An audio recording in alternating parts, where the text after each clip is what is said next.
अस्सलाम वालेकुम viewers. Orpic ciprofloxacin 250 and 500 mg tablet. इस टैबलेट का इस्तेमाल upper and lower respiratory infections में करवाया जाता है।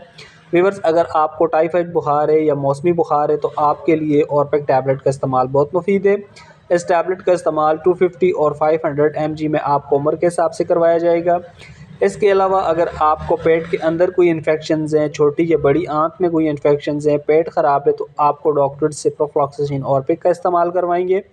इसके अलावा वीवर्स, अगर आपको पेशाब की नाली में कोई इन्फेक्शंस वगैरह हैं, गुर्दे या मसाने में कोई पथरी की वजह से ज़ख़म बन गए हैं, या पेशाब की नाली में कोई पस वगैरह है, या गुर्दे और मसाने में कोई पस वगैरह आती है, तो आपको डॉक्टर सिप्रोफ्लॉक्सासिन ऑर्पिक टैबलेट का इस्तेमाल करवाएंगे। 250 mg टैबलेट का इस्तेमाल आपको सुबह शाम, और अगर आपकी उम्र थोड़ी ज़्यादा है, 20 साल से ज़्यादा उम्र के हैं आप, तो आपको सिप्रोफ्लॉक्सासिन ऑर्पिक 500 mg का इस्तेमाल सुबह शाम शदीद